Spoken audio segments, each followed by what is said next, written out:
నుంచి నేను ఈ పిరమిడ్ స్పిరిచువల్ సొసైటీస్లోకి వచ్చి ఇప్పటికి 15 సంవత్సరాలు అయింది. మరి పత్రికారితో ఎన్నో అనుభవాలు, వారితో కలిసి దాదాపుగా 10 సంవత్సరాలుగా జర్నీ చేస్తూ ఉన్నాను. వారి నుంచి ఎన్నో విషయాలు నేర్చుకుంటూ వారి యొక్క స్వీయ అనుభవంలోంచి వాళ్ళు ప్రతి చోట వారు యొక్క మీటింగ్స్లో కానీ ఎక్కడైనా కానీ వారు ఎలా ఉంటారు, ఎదుటి వ్యక్తులతోటి ఎలా ఉంటారు అనేది ఎంతో గర్వించదగ్గ విషయం. అటువంటి ఏ గురువు కూడా మనకి నేర్పించకపోవచ్చు. నేను చూసిన వాళ్ళు ఎవరు కూడా అలా చెప్పలేదు. కానీ పత్రికారి విషయంలో ఇటువంటి విషయాల దగ్గర నుంచి నేను ఎన్నో నేర్చుకున్నాం. అలాగే స్వాధ్యాయం విషయంలో కానీ, మరి ఆనాపానసతి విషయంలో అయితే చెప్పక్కర్లేదు. మరి చిన్న చిన్న ధ్యానాలు చిన్న చిన్న లాభాలు, పెద్ద పెద్ద ధ్యానాలు పెద్ద పెద్ద లాభాలు అని చెప్తూ ఉన్నారు. మరి అటువంటిది ఎంతో సాధన ద్వారా మరి వారు నేర్పించిన చూపించిన మార్గం నుంచి ఎంతో జ్ఞానాన్ని కూడా తీసుకోవడం జరిగింది. మరి అలాగే కైలాసపురి కడతాల్ విషయంలోకి వస్తే 2007లో దాన్ని గురువుగారు ప్రారంభించడం జరిగింది. అక్కడ ఆ ప్రాజెక్ట్ని తీసుకుని 2009లో భూమి పూజ చేయటం దగ్గర నుంచి కూడా అక్కడ నాకు ఒక పాత్ర ఇవ్వటం జరిగింది. మరి ఆ చుట్టుపక్కల గ్రామాల్లో ధ్యాన ప్రచారం చేయటం కానీ, అక్కడ ఉన్న వాళ్ళకి ఈ పిరమిడ్ యొక్క విశేషంని అలాగే ధ్యాన యొక్క లాభాలని కూడా అక్కడ తెలియజేస్తూ దాదాపుగా ఒక 2 సంవత్సరాల పాటు నేను అక్కడ ధ్యాన ప్రచారం చేయడానికి నాకు ఒక అవకాశం ఇవ్వటం జరిగింది.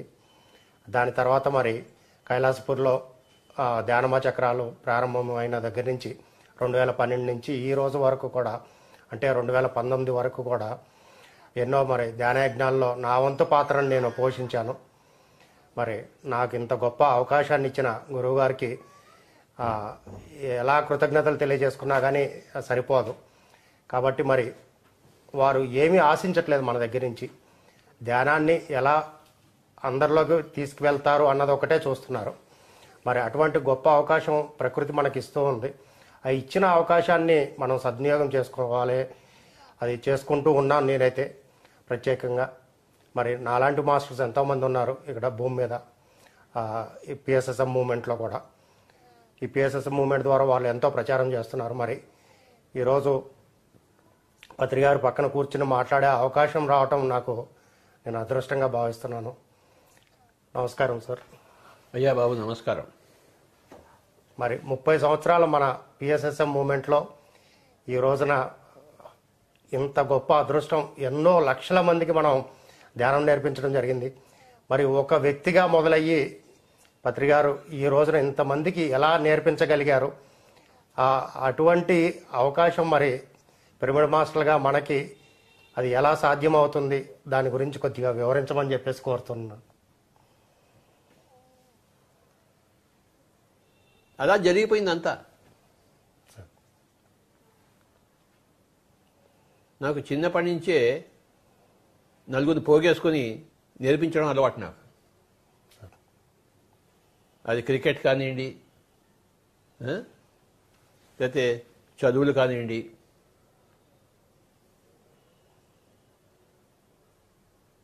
నాకు తెలిసింది పక్కవాడికి చెప్పాలి అంతే.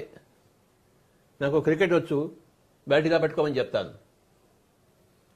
నాకు కెమిస్ట్రీ సబ్జెక్ట్ కాస్త తెలుసు, ఇది ఆర్గానిక్ కెమిస్ట్రీ, ఇది ఇన్ఆర్గానిక్ కెమిస్ట్రీ, ఇది ఫిజికల్ కెమిస్ట్రీ అని చెప్తుంటాను. అంటే నాకు తెలిసింది చెప్తుంటాను. అది నాకు చిన్నప్పటి నుంచి అన్ని ఫీల్డ్స్లోనూ అలవాటు. నాకు నా తోటి పిల్లలను, తోటి క్లాస్మేట్స్ని ఒక ముగ్గురు తీసుకుని వాళ్ళకి చెప్తుంటాను. చిన్నప్పటి నుంచి నా యొక్క స్థితి ఎలా ఉందంటే, నేను స్కూల్లో చదివేటప్పుడు కాలేజ్ పుస్తకాలు చదివేవాడిని, కాలేజీలో ఉన్నప్పుడు పోస్ట్ గ్రాడ్యుయేట్ పుస్తకాలు చదివేవాడిని. అంటే ఎప్పుడు కూడా పైవి చదవడమే నాకు ఇష్టంగా ఉండేది. దాంతో చిన్నప్పటి నుంచి నాకు ఒక హయ్యర్ నాలెడ్జ్ వచ్చింది ప్రతి విషయంలోనూ. ఒక మన దగ్గర ఒక హయ్యర్ నాలెడ్జ్ ఉంటే ఏమవుతుంది, మన పక్క వాళ్ళకి చెప్పడానికి వెంటనే వచ్చేస్తుంది. అది లేదనుకోండి ఏం చెప్తాం మనం, చెప్పలేము. కానీ చిన్నప్పటి నుంచి ఒక హయ్యర్ నాలెడ్జ్ నాకు వస్తూ ఉండేది. ఉదాహరణకు నేను 8 ఏళ్ల వయసులోనే మహాత్మా గాంధీజీ గారిది మై ఎక్స్పెరిమెంట్స్ విత్ ట్రూత్ చదివాను 8 ఏళ్ల వయసులో. 10 ఏళ్ల వయసులో విశ్వనాథ సత్యనారాయణ వారిది 1000 పడగలు చదివాను. 15 ఏళ్ల వయసులో స్కూల్ అయిపోయింది, కాలేజ్ ముందు సమ్మర్ హాలిడేస్ ఉంటాయి, వరంగల్లో ఉన్నాను మా అన్నగారి దగ్గర. ఆ సమ్మర్ హాలిడేస్లో నేను ఏ పని చేశానంటే 2 volumes of Indian philosophy by Pandit Radhakrishnan అవి చదివాను 15 ఏళ్ల వయసులో. ఏదో ఒకటి చేయడం అలవాటు నాకు. ఆ సమ్మర్ హాలిడేస్లో వరంగల్లో ఉన్నప్పుడు ఆ వరంగల్లో ఉన్న చిన్న చిన్న కొండలన్నీ ఎక్కేశాను, అన్నీ తిరిగేశాను. ట్రెక్కింగ్ అది అప్పుడు నాకు ట్రెక్కింగ్ అని తెలియదు నాకు. ఆ కొండ ఉంది, అది ఎక్కాలి. వరంగల్లో హనుమకొండలో మా అన్నగారు అక్కడ పనిచేసేవారు రీజనల్ ఇంజనీరింగ్ కాలేజ్లో. మా పేరెంట్స్ అంతా అక్కడే ఉండేవాళ్ళు అన్నగారి దగ్గర. నేను వెళ్తూ ఉండేవాడిని ఎప్పుడు. ఆ సమ్మర్ హాలిడేస్లో 2 పనులు చేశాను. అక్కడున్న చిన్న చిన్న కొండలు, చిన్న చిన్న గుట్టలు అవన్నీ ఎక్కేసేవాడిని. అది ఉత్తరోత్తరం నాకు ట్రెక్కింగ్లో ఉపయోగపడింది. ఒక్కడిని వెళ్ళేవాడిని, అంతే కొండలు ఎక్కి తిరిగి వచ్చేవాడిని. అదొకటి. రెండోదేమో Pandit Radhakrishnan 2 volumes of Indian philosophy చదివాను 15 ఏళ్ల వయసులో. అంటే ఆ వయసేనా, అది చదవాల్సిన వయసేనా అది కాదు. కానీ మరి 8 ఏళ్ల వయసులో మహాత్మా గాంధీని, 10 ఏళ్ల వయసులో విశ్వనాథ సత్యనారాయణ గారిని, 15 ఏళ్ల వయసులో పండిత్ రాధాకృష్ణ చదవడం అంటే అది ఉంది, అది సిస్టంలో ఉంది. నాకు తెలిసి లేదు, తెలియకుండా ఉంది అది. అలాగే నా తోటి ఫ్రెండ్స్కి నాకు తెలిసిన విషయాలు చెప్తూ ఉండేవాడు. అదే ఇలా ఉండాలి, ఇలా ఉండాలని చెప్పేసి. అది నాకు అలవాటు. బోధన అనేది ఒక అలవాటు. ఏదైనా సరే, ఏ సబ్జెక్ట్ అయినా సరే, నాకు బాగా తెలిసింది ఇంకోటికి తక్కువ తెలిసింది వాడికి చెప్పాలి. ఆ యొక్క జీన్స్ ఉన్నాయి ఇంట్లో నా దగ్గర. ఎక్కడి నుంచి వచ్చాయంటే గత జన్మల నుంచి వస్తాయి,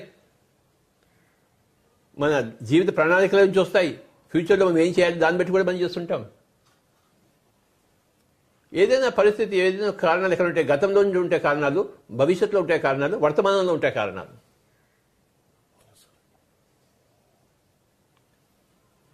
చిన్నప్పుడు నా వర్తమానంలో ఏమిటి, నా అన్నగారు నాకు పెద్ద ఐడియల్. ఆయన గొప్ప మేధావి. ఆయన ఎప్పుడు క్లాస్లో ఫస్ట్, స్టేట్లో ఫస్ట్, మనమే క్లాస్లో మధ్యం. కనుక ఆ వర్తమానంలో ఉన్నాను, మా అన్నగారి వర్తమానంలో.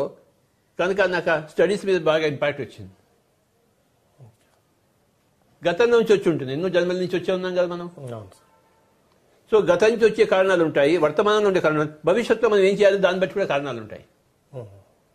ఒక పొలంలో మనం ఏ విత్తనం వేస్తాము, మార్కెట్లో ఏది బాగుందో చూసుకుని ఇది వేస్తే ఆ పంట టైంకి వచ్చేటప్పటికి ఆ రేటు బాగుంటుందని తెలుసుకుని దాని ప్రకారం వేస్తాం కదా మనం.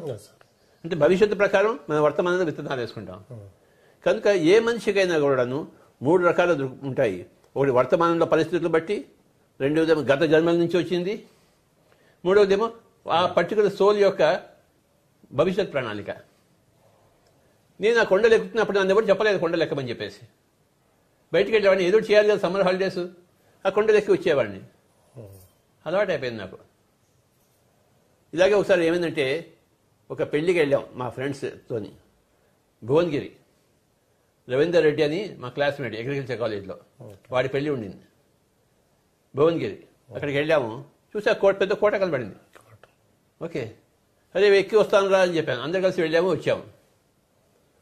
మొత్తం అంతా ఎక్కి దిగి వచ్చాము పెళ్లికి వెళ్ళేవాడిని. మరి దిగి వచ్చిన తర్వాత మళ్ళీ నేను చెప్పాను, నేను ఇంకోసారి ఎక్కి వస్తాను, నాకు 100 రూపాయలు ఇస్తారా మీరు అని చెప్పేసి. ఎవడు ఎక్కలేదు అన్నాడు. ఎక్కి వచ్చిన తర్వాత మళ్ళీ అది ఎక్కాలి. సరే 100 రూపాయల కోసం మళ్ళీ ఎక్కి వచ్చాను నేను. మీరందరూ ఇక్కడ ఉండి పోయి వస్తుందని చెప్పేసి ఆ పైకి పోయి మరి తిరిగి వచ్చాను. అంటే నాకు అలవాటు అయిపోయింది ఆ కొండలు ఎక్కడం. మరి ఎన్ని ట్రెక్కింగ్ చేసాం లెక్కనే. అంటే ఆ భవిష్యత్తులో చేసే ట్రెక్కింగ్ కోసం నా చిన్నప్పటి నుంచి నాకు ట్రెక్కింగ్ మొదలెట్టాను ఒకడిని కొండ ఎక్కడ రావడం. అలాగే భవిష్యత్తులో ఎన్నో పుస్తకాలు చదవాలి నేను, పిరమిడ్ స్పిరిచువల్ సోషల్ మూవ్మెంట్ కోసం. అందుకోసం చిన్నప్పటి నుంచే పుస్తకాలు చదవడం మొదలుపెట్టాను.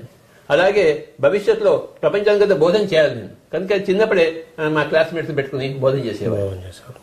సార్ ప్రైవేట్ స్టడీస్ అని ఉండేవి కదా, అవును ప్రైవేట్ స్టడీస్ ఉండేది సార్. అప్పుడు చాలా ఉండేదిలే, రాత్రంతా కూర్చొని చదువుకున్నాడు. చదువుకొచ్చేవాళ్ళు. సో ఆ బోధన అనేది ఆ జీన్స్ లో ఉంది. అలాగా ఈ 3 క్యారెక్టరిస్టిక్స్ ఏమిటి? ఒక ట్రెక్కింగ్ అనే క్యారెక్టరిస్టిక్, ఒక అడ్వెంచర్ అనే క్యారెక్టరిస్టిక్, ఒక పుస్తకాలు చదవడం, పెద్ద పెద్ద పుస్తకాలు. పండిట్ రాధాకృష్ణ అంటే మామూలు వాడా వాయమ్మో. కనుక గాంధీజీ గారి పుస్తకం ఎందుకు చదివాను ఫస్ట్? ఆయనలా నేను కూడా తయారు కావాలి అని అప్పుడు నాకు తెలియదు. అప్పుడు ఎలా తెలుస్తుంది మనకి? చిన్నప్పుడు మనకి ఏమీ తెలియదు, ఎవరికి ఏమీ తెలియదు. కానీ పెరుగుతున్న కొద్దీ మన సంగతి మనకు తెలుస్తూ వస్తుంది. జీవితం అంటే ఏమిటాయి అంటే మన గురించి మనం తెలుసుకోవడమే మన జీవితం. మన గురించి మనకి ఎలా తెలుస్తుంటుంది? మన చర్య, ప్రతి చర్యల వల్ల మన గురించి మనకు తెలుస్తుంటుంది. సో ఆ కొండలు ఎక్కడ వలన ట్రెక్కింగ్స్ చేశాను, పుస్తకాలు చదవడం వల్ల ఎన్నో పుస్తకాలు చదివాను. ఆ బోధన వల్ల 2 కూర్చోబెట్టుకుని ఇప్పుడు 1000 మంది కూర్చోబెట్టుకుని చెప్తున్నాను. అది అలవాటు నాకు. ఆ విధంగా పిఎస్సీ ముందుకు సాగింది బాబా. నేనేం చేయను, నా చేతుల్లో లేదు అది. మరి ప్రారంభించారంటే అంతే అలా జరిగిపోయింది కథ. వెనక్కి తిరిగి చూసుంటే ఓయబో ఇంత జరిగిందా అని తెలుస్తుంది. అది సంగతి. బాగుంది. మీరు ఇందాడ అన్నారు చిన్నప్పుడు ఎవరికి ఏమి తెలియదని. అంటే నేను నా చిన్నతనంలో నేను విన్నాను సార్, చిన్నవాళ్ళు భగవంతుడితో సమానం పిల్లలు అని చెప్పేసి అంటారు. వాళ్ళకి 5-6 సంవత్సరాలు వచ్చే వరకు ఆగు చిన్నవాళ్ళే కాదు, అందరూ భగవంతుడితో సమానం. పెద్దవాడైనా ముసలివాడైనా వాడు భగవంతుడే బాబా. వాళ్ళకి అక్కడి నుంచి కనెక్టింగ్ ఉంటది, అన్ని వాళ్ళకి తెలుస్తాయి. అందుకని వాళ్ళు ఏది చెప్పినా సత్యం. అందరికి తెలుస్తుంది, అందరూ భగవంతులే. పుట్టినా భగవంతుడే, పుట్టకపోయినా భగవంతుడే, పెరిగినా భగవంతుడే, చావడానికి రెడీగా ఉన్నా భగవంతుడే, చనిపోయిన తర్వాత కూడా భగవంతుడే. మన అందరి యొక్క తత్వం భగవంతుడే. అది కంటిన్యూస్ గా ఉంటుంది ఎప్పటికీ. అది ఉండని స్థితి ఎప్పుడూ లేదు. ఆ స్థితిలోంచి మానవుడు మారిపోతున్నాడు. కనుక అదే అన్నిటికీ ప్రేరణ. మనకి తెలియకుండానే మనకి ప్రేరణ. ఇదే ఛాలెంజ్ గేమ్ అంటే. మనకి ఏమీ తెలియదు, మనకి అన్నీ తెలుసు. 2 అన్నీ తెలుసు కానీ ఏమీ తెలియదు. అన్ని తెలుసులోంచి ఏమి తెలియదులోంచి ఏమి తెలియదు అన్ని తెలుసులోకి రావాలి మనం. అదే జరుగుతోంది సృష్టి యొక్క రచన. గొప్ప గేమ్ ఇది. మన గురించి మనం అలా తెలుసుకుంటూ పోవడం అనేది గొప్ప గేమ్. ఆశ్చర్యం వేస్తుంటుంది. మన గురించి మనం తెలుసుకుంటున్న కొద్దీ మనకి ఆశ్చర్యం వేస్తుంది. నేను చిన్నప్పుడు ఎలా ఉన్నా నాకు తెలుసు, ఇప్పుడు ఎలా ఉన్నా నాకు తెలుసు. ఆశ్చర్యం కాదా? ఏదో చెడ్డీ చేసుకుని స్కూల్కి వెళ్ళేవాళ్ళము, ఓకే, జీరాలో ఉండేవాళ్ళము, మహబూబ్ కాలేజ్ హై స్కూల్కి వెళ్ళేవాళ్ళం కింగ్స్ వేలో. ఓకే, అది పెద్ద స్కూల్, అది మహబూబ్ కాలేజ్ హై స్కూల్. ఆ రోజుల్లో ఆ స్కూల్కి వివేకానందుడే వచ్చాడు. వివేకానందుడు ఆ స్కూల్కి వచ్చాడు, మహబూబ్ కాలేజ్ హై స్కూల్కి. అలాంటి స్కూల్లో నేను చదివాను. అర్థమైందా?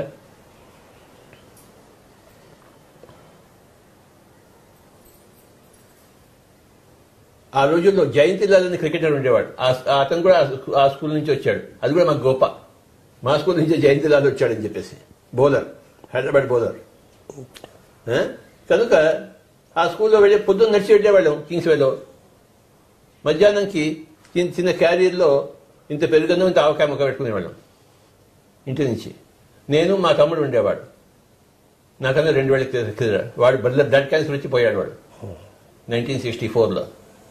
మేమిద్దరం స్కూల్కి వెళ్ళి మధ్యాహ్నం అంతా కూర్చుని, మధ్యాహ్నం పక్కన క్లాక్ టవర్ లో ఒక గార్డెన్ ఉంది, చూసావా? Clock tower. అక్కడ పోయి కూర్చుని మధ్యాహ్నం అంతా ఆ పెరుగన్నము ఆవకాయ తిని వచ్చేవాడు. ఎంత బాగుండేదో పెరుగన్నం ఆవకాయ, తెలుసా నీకు? తెలుసు. నాకన్నా ఆడుతుంటే ఆ టేస్టే వేరబ్బా. పెరుగన్నం ఆవకాయ గుర్తుంచుకో. మధ్యాహ్నం సమ్మర్లో ఇంకా బాగుంటుంది. నేను ఎప్పుడు వెళ్ళినా అటువైపు వెళ్ళాను, నాకు క్లాక్ టవర్ గడిన అవే గుర్తుకొస్తుంటాయి. నేను మా తమ్ముడు 2 ఏళ్ళ వాడు నాకన్నా తక్కువ వాడు. 1964లో వాడికి బ్లడ్ క్యాన్సర్ వచ్చింది. బ్లడ్ క్యాన్సర్ వచ్చి బాంబేలో జాస్లోక్ హాస్పిటల్, క్యాన్సర్ హాస్పిటల్ లో 6 నెలలు ఉన్నాడు. మా అమ్మగారితో ఉండేవారు. వాడు ఎలా పోతాడు, బ్లడ్ క్యాన్సర్కి ఎవడు బతకాడు. ఆ రోజు ధ్యానం లేదు, ఉందా? లేదు సార్. నువ్వు వచ్చి చెప్పావా నాకు ఎవరైనా ధ్యానం ఉందని? లేదు సార్. ఎందుకు చెప్పలేదు నువ్వు? అప్పుడు తెలియదు సార్ వాడికి. నువ్వు వచ్చి చెప్పుండొచ్చు కదా. లేదు సార్. నీ దగ్గర నేను నేర్చుకునేవాడిని కదా. ఇంకా నేను పుట్టలేదు సార్ ఇప్పుడు. పుట్టలేదా? ఎందుకు త్వరగా పుట్టలేదు నువ్వు? నువ్వు పుట్టుంటే ఎంత బాగుండేది. లేదు సార్. సో నేను కూడా చదువు మానేసి 6 నెలలు బాంబేలో ఉన్నాను. పొద్దున్న క్యారియర్ ఇంటి నుంచి చెంబూరులో మా పెద్ద సిస్టర్ ఉండేది. క్యారియర్ తీసుకుని హాస్పిటల్కి వెళ్ళడము, క్యారియర్ తీయించడము, మళ్ళీ ఊరంతా తిరిగి రావడం నడకను. బాంబే అంతా నడకడం తిరిగేది. నాకు నడక అలవాటైపోయింది. ఇప్పుడు శాఖాహార ర్యాలీలకు పనికొస్తుంది. ఇప్పుడు అన్నిటికీ పనికొస్తుంది నడక. బాంబేలో ఒకసారి ఏమైంది తెలుసా? బాంబేలో చెప్పనా వద్దా? చెప్పండి సార్. కానీ ఇంకెవరికి చెప్పద్దు. అలాగే సార్. ఎందుకంటే ఎవరు వినొద్దు పిఎంసీ నుంచి. అలా తిరుగుతున్న రోజుల్లో నా దగ్గర ₹1.5 ఉంది జేబులో. సార్. ఏమి రూపాయి ఎంత ఉంది? ₹1.5. మామూలుగా ₹1.5 అంటే ₹100 సమానం సార్. అదే సంగతి. ₹1.5 ఉంది నా దగ్గర. ఫ్లోరా ఫౌంటైన్ దగ్గర ఉన్నాను నేను బాంబేలో. అక్కడ ఉండి నాకు ఆకలి వేసింది బాగా. హోటల్ కనబడింది, దోశ తిందామని వెళ్ళాను. ఫ్లోరా ఫౌంటైన్లో లోపలికి వెళ్ళాను, మంచి దోశ ఆర్డర్ చేశాను. సికింద్రాబాద్లో దోశ 4 పావలాయి అప్పుడు. నాకు అదే దృష్టిలో ఉంది. బాంబేలో కూడా అంతే ఉంటుంది అనుకున్నాను. సికింద్రాబాద్లో పావలా దోశ, అప్పుడప్పుడు పోయి తినేవాళ్ళం. అంతే ఉంటుంది అనుకున్నాను బాంబేలో. ఫ్లోరా ఫౌంటైన్లో హోటల్ అదిగి దోశ అని చెప్పాను. వాడు దోశ తీసుకొచ్చాడు. ఓకే, బిల్ తీసుకొచ్చాడు ₹1.5. నా దగ్గర ₹1 కూడా ₹1 ఉండింది నా దగ్గర. ₹1 ఉండింది అనుకుంటాను. వాడు ₹1.5 బిల్ తీసుకొచ్చాడు. ఎక్కడి నుంచి తీసుకొచ్చాను? ఇప్పుడు నువ్వుంటే ఏం చేస్తావు చెప్పు? ఏం చేస్తావా? ఇప్పుడైతే కమ్యూనికేషన్ సార్. అప్పుడే కమ్యూనికేషన్ కూడా లేదు. అయ్యా బాంబే నాయన, ఊరికారు ఊర్లో అయ్యా. సో నేను చూశాను, వాడు బిల్ ఇచ్చాడు, పెట్టుకున్నాను. వాడు బిల్ ఇచ్చేసి మళ్ళీ ఇంకో సర్వీస్ కోసం మళ్ళీ లోపలికి వెళ్తాడు కదా, మెల్లిగా లోపల పెట్టుకుని ఏమి తెలియదంటే బయటకు వచ్చేసాను. బయటకు వచ్చి ఫ్లోరా పాయింట్ నుంచి గేట్ వే ఆఫ్ ఇండియా వరకు పరిగెత్తుకుంటూ ఎవరు నేను దొరకకూడదని చెప్పేసి. నా రూపాయి ఖర్చు కాలేదు, దోశ అడుగు తెలుసు. అంటే అలా ఉంటుంది బాబు. బాంబే అంతా నేను కాకినాడగా తిరిగాను, మొత్తం సిటీ అంతా. Marine Drive, Chowpatty beach, Juhu, Malabar Hills అన్నీ, విక్టోరియా, వీటి రైల్వే స్టేషను. 6 నెలలకి మా తమ్ముడు చనిపోయాడు. మరి ప్యాకప్ చేసుకుని హైదరాబాద్కి వచ్చేసాం. అంటే చిన్నప్పుడే ఆ డెత్ని చూశాను నేను, ఇంట్లో డెత్ని. బుద్ధుడు బయట డెత్ చూశాడు, నేను ఇంట్లోనే డెత్ చూశాను.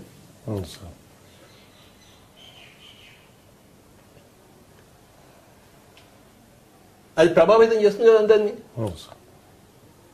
అది చేస్తున్నా కూడా నాకు తెలియదు. నాకు అప్పుడు పుట్టాడు, పోయాడు.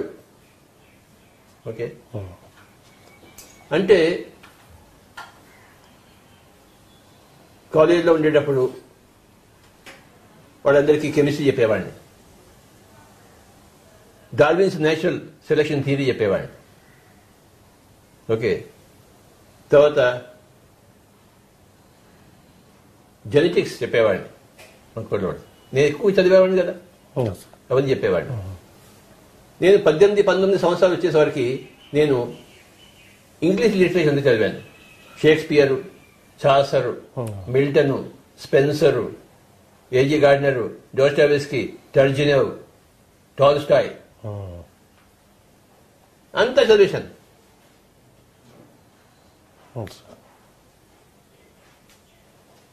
అంటే చదువుల మీద అంత ఇంట్రెస్ట్ నాకు. పుస్తకం దొరుకుతుందంటే నమిలేస్తాను అంతే.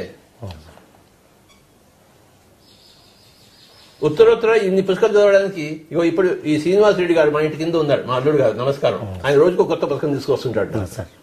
నా ప్రాణాలు తీసుకుంటాడు. ఇవి తీసుకుంటే ఇంకా నేను చదవకుండా ఉంటానా? మీకు ఇష్టమైన పని చేస్తున్నారు. రోజుకో కొత్త పుస్తకం తీసుకొస్తుంటాడు. మీరు లక్కీగా ఆయన చేతిలో ఇలా ఇరుక్కుపోయారు సార్ లాక్డౌన్ వల్ల. నా చేతిలో ఆయన ఇరుక్కున్నాడు, ఆయన చేతిలో నేను ఇరుక్కున్నా, నాకు ఇప్పటికే అర్థం కావట్లేదు. లేదు పుస్తకాల చేతిలో ఇద్దరం ఇరుక్కుందామా? ఎన్నో కొత్త విషయాలు తెలిసినాయి సార్ చాలా మందికి. వయబో ఎన్నెన్నో కొత్త విషయాలు నాయన.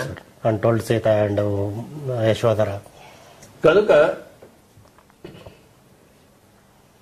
నా చిన్నప్పటి జీవితం అలా జరిగింది. తర్వాత ఐఏఎస్ తీసుకోవాలని చదవడం మొదలుపెట్టాను. మా అన్నగారు ఏం చేశారు, అది నువ్వు ఐఏఎస్ చదవరా అన్నాడు. మా అన్నగారి మాట నాకు వేదం అప్పుడు. అందుకోసం అంతకుముందు నేను తెనాలిలో ఇన్కమ్ ట్యాక్స్ ఇన్స్పెక్టర్గా పనిచేశాను ఒక 10 నెలలు. ఇన్కమ్ ట్యాక్స్ ఇన్స్పెక్టర్ ఏంట్రా, నువ్వు వచ్చేసి హైదరాబాద్కి చదువు, ఐఏఎస్ చదువు అన్నాడు ఆయన. సరే దాన్ని రిజైన్ చేసి వచ్చాను. 1970లో నాకు income tax inspector examination pass అయ్యి ఇన్కమ్ ట్యాక్స్ జాబ్ వచ్చింది నాకు ఇన్స్పెక్టర్గా. ఆ జాబ్ వస్తే ఎవరైనా వదిలిపెడతాడా? నేను ఒక్కడే వదిలిపెట్టాను. 1970లో 1970 నా వయసు 23 సంవత్సరాలు ఉంటుంది. 23 1970 47 23 యు ఆర్ రైట్. ఓకే, అది వదిలిపెట్టేసి ఇక్కడికి వచ్చేసి ఎంఎస్సీ అగ్రికల్చర్ చదువుతూ ఐఏఎస్ చదువుతూ 2 చదువులు మొదలుపెట్టాను. నా ఎంఎస్సీ అగ్రికల్చర్ 4 సంవత్సరాలు చేశాను.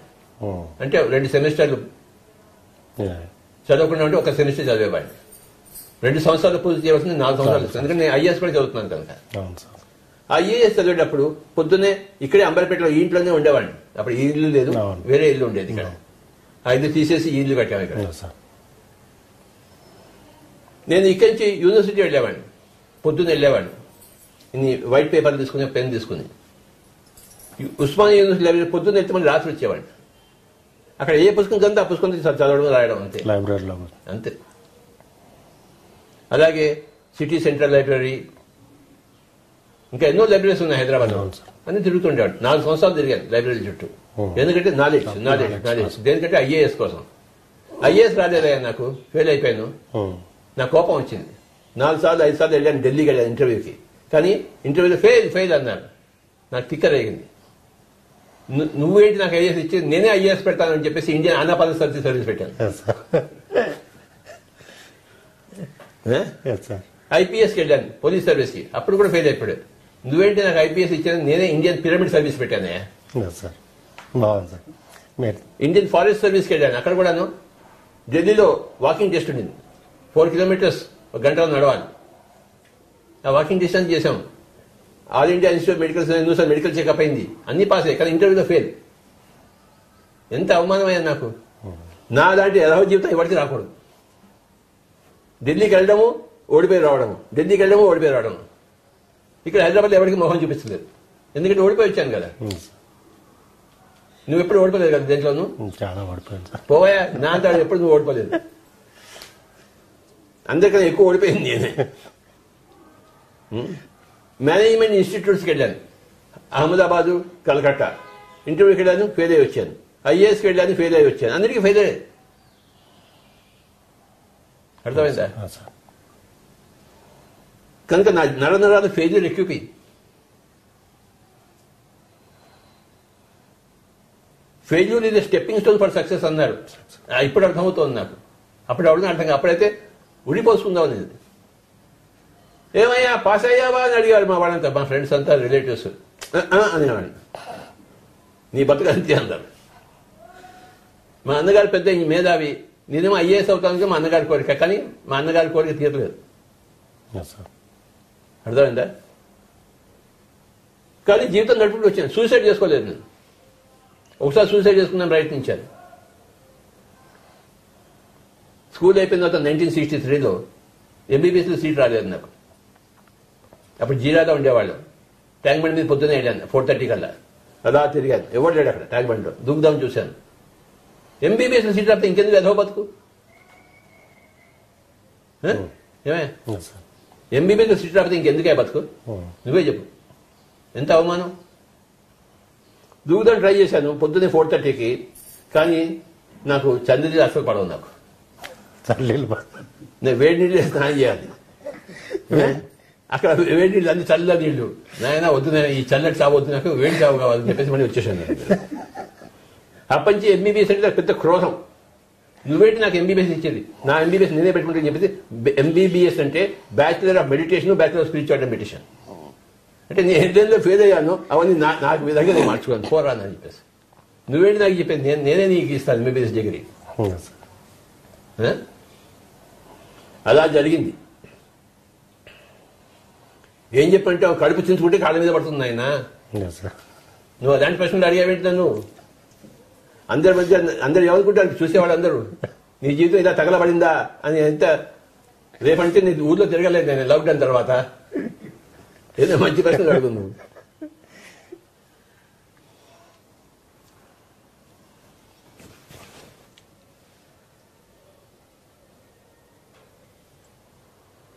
మీకు అసలు ఈ స్పిరిచువాలిటీలోకి అసలు ఎందుకు రావాలనిపించింది సార్?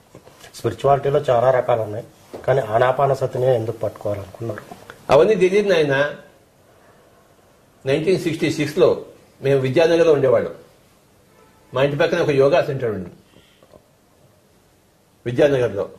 ఓ రోజు కాలేజీకి వెళ్తుంటే యోగా సెంటర్ బోర్డు కనబడింది విద్యానగర్లో. ఏంటో చూద్దాం వెళ్ళాను. నాకు అంత క్యూరియాసిటీ.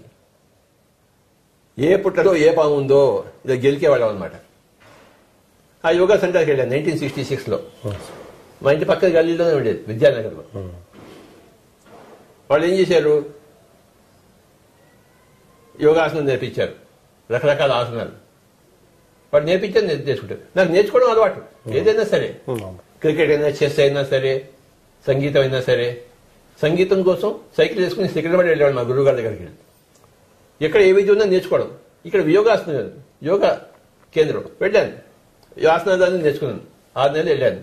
తర్వాత సూత్రనేతి ఉంటుంది, వస్త్రనేతి, జలనేతి. జలనేతి అంటే ఓ పెద్ద పీపాలో నీళ్ళని తాగేసేది, మళ్ళీ బయటికి కక్కేది. వస్త్రనేతి అంటే పెద్ద వస్త్రం అంతా మింగేది, మళ్ళీ మెల్లిమెల్లిగా లాగేసేది. సూత్రనేతి అంటే ఇక్కడి నుంచి ఒక సూత్రం, ఒక దారం పెట్టి మళ్ళీ నోట్లో నుంచి బయట తీసి ఇలా ఇలా చేసేది. ఇవన్నీ చేశాను. చాలా కష్టం అయ్యోయ్, మళ్ళీ తుమ్ములు వచ్చేవి. చేసావా? కనుక తర్వాత వాళ్ళు ఇంకేం చేశారు, వాళ్ళు ఈ గోధుమ మొలకలు ఉండేవి. ఆ గోధుమ మొలకలు తినేవాళ్ళం. తిని చచ్చాను వేసవిది. 6 నెలలు అయిపోయింది. అక్కడ అన్ని నేర్చుకున్నాను. ఇక్కడ ఇంకేమైనా ఉందా అని అడిగాను. ఇక్కడ ఇంత అయిపోయింది అన్నారు. యోగా సెంటర్ 1966 అయిపోయింది. నేను చేతులు చూసుకుని వచ్చేసాను. మరి ఇంకా వెళ్తున్నాను. ఇంకెక్కడో ట్రాన్సెండెంటల్ మెడిటేషన్ మహేష్ యోగి, ఆ రోజులో అది ఎక్కువ. అక్కడికి వెళ్ళాను. అక్కడ చెప్పారు, నీకు మంత్రం ఇస్తాను, ఎవరికి చెప్పకూడదు అన్నారు. నేను నీకు చెప్తున్నా కానీ నువ్వు ఎవరికి చెప్పకు. నాకేం చూడలేదు చెప్పండి, షిరింగ్ అని చెప్పారు. షిరింగ్ షిరింగ్ షిరింగ్ షిరింగ్ అనుకుంటూ 2 నెలలు కూర్చున్నాను. నాకు బోర్ కొట్టింది. నాకు అర్థమైందా? ఈ మంత్రం నువ్వు ఎవరికి చెప్పకు. నువ్వు అలాగే చెప్తావా? చెప్పండి. ఆల్రెడీ అయిపోయింది సార్, సీక్రెట్ ఓపెన్ అయిపోయింది. అది చేశాను. సో యోగాసనాలు అయిపోయాయి, మంత్రం అయిపోయింది. ఎక్కడ ఏదంటే అక్కడ వెతుకుతున్నాను. ఇది కావాలని తెలియదు, ఏది వద్దో ఏది కావాలో తెలియదా, కానీ అలా వెళ్తున్నాం అంతే. ఒకరోజు చిక్కడపల్లిలో బ్రహ్మకుమారిసి ఉండింది, బోర్డు కనబడింది. అదేమిటో చూద్దామని వెళ్ళాను. బ్రహ్మకుమారిసి. అక్కడికి వెళ్తే ఒక రెడ్ గారు పెట్టారు, ఇలా చూస్తుండమని చెప్పారు. కళ్ళు విప్పే త్రాతకం. కొంచెంసేపు చేశాను, కళ్ళ మన మంట వచ్చింది. వద్దురా నాయన, నువ్వు వద్దు, నీ చిక్కడపల్లి వద్దు, నీ బ్రహ్మకుమారిసి వద్దు అని చెప్పేసి ఒకటే రోజుకి వచ్చేసాను. పుస్తకాలు కొన్నాను. ఆయన ఒరిజినల్ ఫౌండర్ బ్రహ్మబాబా, ఆయన ఏం చెప్పాడు, నాకు పుస్తకాలు కొనడం అలవాటు. ఆయన దగ్గర పుస్తకాలు కొన్నాను. బ్రహ్మకుమారిసి అవి చాలా బాగా నచ్చింది నాకు. బ్రహ్మబాబా ఆయన జీవిత చరిత్ర అంతా చదివాను. చాలా చాలా బాగుంటుంది. ఆయన గ్రేట్ మాస్టర్. ఆయన నాకు పుస్తకం చదవడం అలవాటు, కానీ ఆ బ్రహ్మకుమారి మళ్ళీ పోలేదు నేను. అలాగే ఒకసారి ఏమైంది, హైదరాబాద్లో ఇక్కడ గోయింకాది ఒకటి ఉంది, తెలుసా నీకు? విపස්සన కదా. ఆ రోజులో గోయింకా కూడా బాగా ఉండేది. సరే వెళ్దామని వెళ్ళాను. 10 రోజులు అంట వెళ్ళాను. రామచంద్ర భలే డిసిప్లిన్ ఉండేది. మనకి అసలు డిసిప్లిన్, నా అంత వెళ్ళ చెత్త వెళ్ళాలి ఎవరు లేడు. మనకి డిసిప్లిన్ లేదు. మనకి ఎవరితో మాట్లాడకూడదు, రాత్రి పడుకోవాలంటే, నిద్ర రాకుండా పడుకోవాలంటే ఎలా పడుకుంటావు? 10 రోజులు ఉండాలంట మౌనంగా. నాకు ఒక్క రోజుకే తిక్కలేగింది. నాకు పెట్టే వేళ పట్టుకుని వచ్చేసాను. మనకి ఎక్కడ కుదురు లేదబ్బా. నచ్చితే చేస్తాము, లేకపోతే చేయము. పుస్తకాలు కొన్ని మట్టుకు వస్తాను. ఏమిటో చెప్పాడు వాళ్ళు, ఏం చెప్పారు? ఆ సత్యనారాయణ గోయిక గారు ఆయన జీవిత చరిత్ర ఏమిటి, ఆయన బర్మాకి వెళ్ళాడు, బర్మా నుంచి వచ్చాడు, అవన్నీ విషయాలు తెలుసుకుని అది ఇంట్రెస్ట్ మనకి.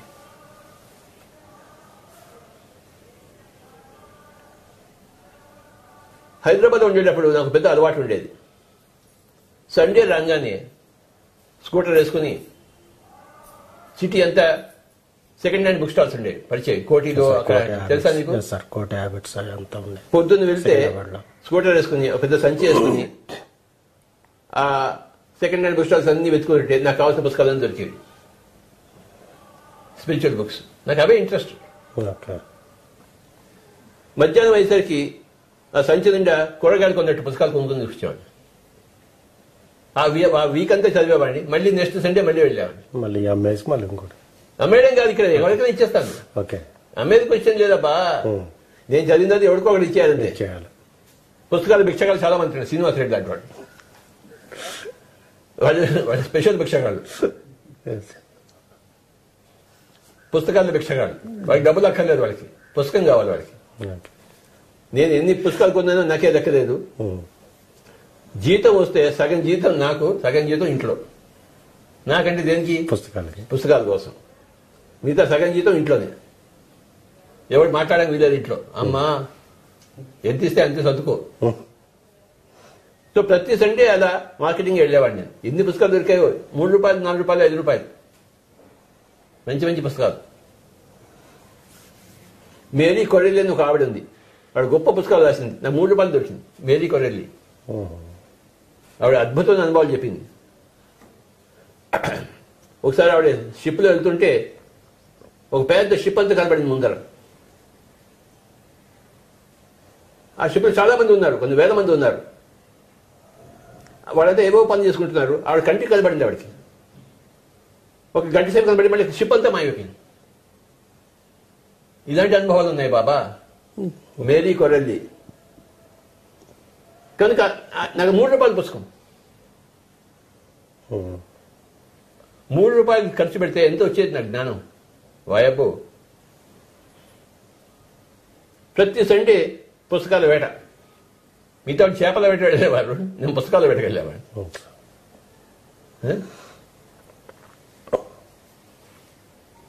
ఉస్మానియా యూనివర్సిటీ నుండి కొన్ని పుస్తకాలు దొంగలించాను తెలుసా నేను. నాకు కావాల్సిన పుస్తకం దొరుకుతుంది అనుకో, ఇక్కడ పెట్టుకుని వచ్చేసాడు. ఎవరు చెప్పద్దు. చెప్తావేంటి? చెప్పండి సార్. చెప్పాలంటే నీ ఇంటి మీద బాంబేస్తాను. అలాగే నేను అసలే రాయలసీమ వాడిని. చెప్పండి సార్. 1975లో రాయలసీమ వెళ్ళాను. తెలంగాణ మళ్ళీ పెట్టేసి అక్కడంతా బాంబులే వస్తారు, జాగ్రత్త. నేను అక్కడ పెరిగినవాడిని. ఇక్కడ తెలంగాణలో పుట్టినా రాయలసీమలో పెరిగినవాడిని. అక్కడ పెరిగా అర్థమైందా? నా దగ్గర రాయలసీమ కల్చర్ చాలా ఉంది. ఇక్కడ పుస్తకం పెట్టుకుని వచ్చేసామండి ఎవరికి తెలియనట్టు.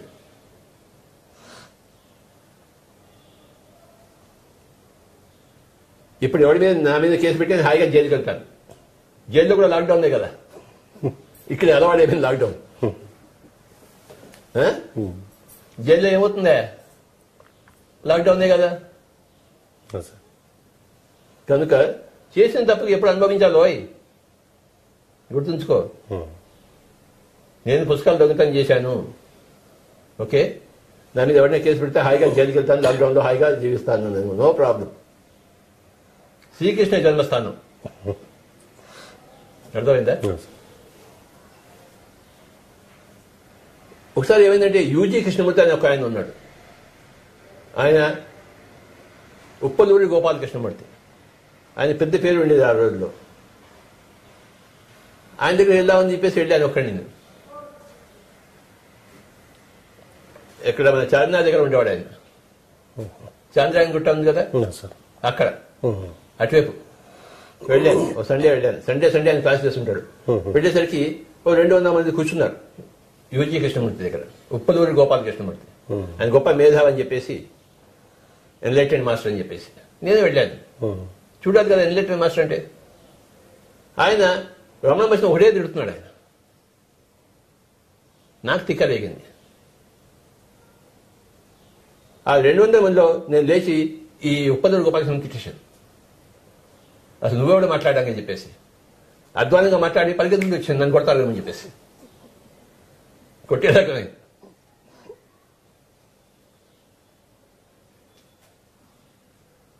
ఉప్పులూరు గోపాలకృష్ణ భట్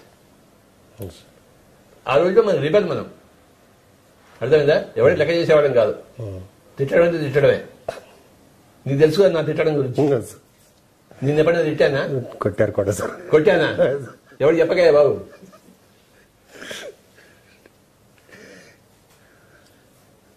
తర్వాత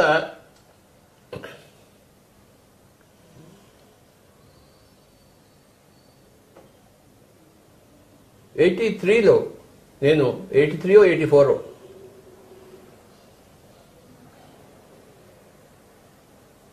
ఏదైనా మంచి సొసైటీకి చేరాలని నేను థియోసాఫికల్ సొసైటీకి చేరాను హైదరాబాద్లో. తెలుసా? ఏదో చేయాలి కదా మనం. థియోసాఫికల్ సొసైటీలో చేరాను, మెంబర్గా చేరాను. ఇక్కడ ఆఫీస్ దగ్గర వాళ్ళ మెయిన్ ఆఫీస్ ఉంది. అక్కడ పోయి నేను పుస్తకాలు చదువుకుంటూ ఉండేవాడిని. అక్కడ నేను ఒక్కడే కొన్నాడు. మిగతా అంతా 77 80 ఏళ్ళ వాడు, అంత ముసలివాడు. రోజు పుస్తకం చదువుతూ ఉంటారు. ఆ పుస్తకాల కోసం వెళ్ళేవాడిని. తర్వాత కొన్ని రోజుల తర్వాత ఇక్కడ మూడు బ్రాంచెస్ నేను స్థాపించాను హైదరాబాద్ సిటీలో. థియోసాఫికల్ సొసైటీ తెలుసా నీకు? తెలుసు. ఈ హైదరాబాద్ లో 3 సొసైటీని స్థాపించాను నేనే. మన ఉప్పల్ దగ్గర ఒకటి, తర్వాత సికింద్రాబాద్ లో ఒకటి, ఇంకో చోట 3 బ్రాంచెస్ నేనే స్థాపించాను. నేను ఈ పిరమిడ్ సొసైటీలో రాకముందు థియోసాఫికల్ సొసైటీలో ఉండేవాడిని. ఆయన అర్థమైందా? అప్పుడు పిరమిడ్ సొసైటీ లేదు. నువ్వు ఉన్నావా అప్పుడు? నువ్వు ఉంటే నీ దగ్గర వచ్చేవాడిని. థియోసాఫికల్ సొసైటీ ఉంది, 3 బ్రాంచెలు స్టార్ట్ చేశాను. తర్వాత వాళ్ళు నువ్వు అడియాలు వెళ్ళాలి అన్నారు. సరే అడియాలు వెళ్ళాను. ఫస్ట్ టైం చూడ ఓయబ ఎంత గొప్ప ఉందో. ఎక్కడైతే అన్ని పేసెంట్ ఉండిందో, లెవెల్స్కి ఉండిందో ఆ ప్లేస్ అంటే ఓయబ పెద్ద తీర్థస్థానం నాకు. అడియాలు వెళ్ళాను, 4 రోజులు ఉన్నాను.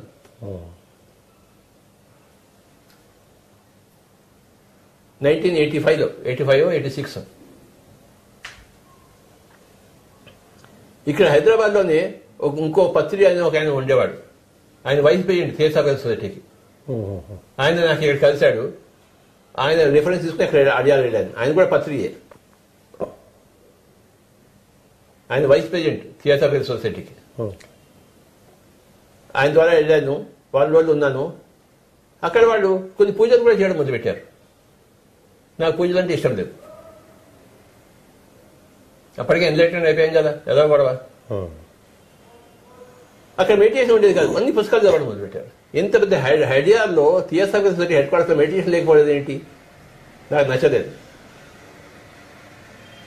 అక్కడ అడియాల్లో ఉన్నప్పుడు నేను ఓషో గురించి మాట్లాడేవాడిని. వాడికి ఓషో అంటే తిట్టేది కాదు. వాడు ఓషో, వాడు సెక్స్ వధవా, వాడి స్పిరిచువాలిటీ ఏమిటి అనేవాడు. వాడు నైనా సెక్స్ వధవ కాదు, నైనా గొప్ప మాస్టర్ నైనా నేనంటే వాడికి నచ్చేది కాదు. వాడికి నచ్చబడడం నాకు నచ్చలేదు. ఏం చేశాను? నువ్వు వద్దు, నీ థియోసాఫికల్ సొసైటీ వద్దని చెప్పేసి వచ్చేసాను. నీ పుస్తకాలు కావాలి కానీ నీ సొసైటీ నాకు వద్దు. బ్రహ్మకుమారిస్ పుస్తకాలు కావాలి కానీ బ్రహ్మకుమారిస్ ఆర్గనైజేషన్ నాకు వద్దు. గోయింకా పుస్తకాలు కావాలి కానీ గోయింకా ఆర్గనైజేషన్ నాకు వద్దు. యోగా పుస్తకాలు కావాలి, యోగా కేంద్రాలు నాకు వద్దు.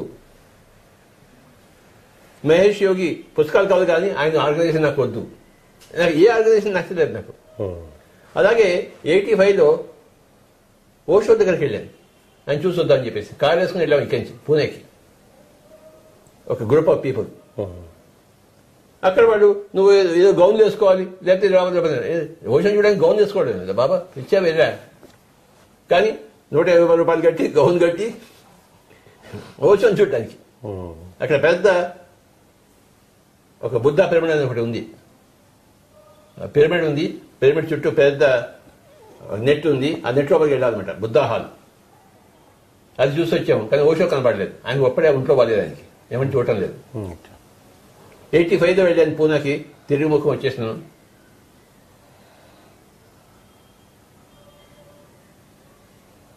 అప్పటికే మన వాళ్ళకి హైదరాబాద్ గ్రూప్లో చాలా మంది థర్డ్ డే ఎక్స్పీరియన్స్ ఉన్నాయి. అక్కడ ఓషో వాళ్ళని అడిగాను, మీకు ఏమైనా థర్డ్ డే ఎక్స్పీరియన్స్ అండి? థర్డ్ డే అంటే అంతా బూటకం ఉన్నారు వాడు. యదృశ్యం తదృశ్యం అంట ఎలా ఫిలాసఫీ వాడు. ఈ చూసేదంతా అదంతా బూటకం అని అన్నాడు. సో అదే థియోసాఫికల్ సొసైటీకి వెళ్తే ఓషో బూటకం అన్నారు, ఓషో దగ్గరికి వెళ్తే థర్డ్ ఐ లోపసాంగ్ రాప ఇదంతా బూటకం అన్నారు. నాకు నచ్చలేదు. నచ్చకపోయినా మళ్ళీ ఓషోని చూడాలని చెప్పేసి సజీవంగా ఉన్నాడు కదా ఆయన. 85లో వెళ్ళాను, మళ్ళీ 86లో కూడా వెళ్ళాను పూణేకి. కాళేశ్వరం వెళ్ళాం నలుగురు.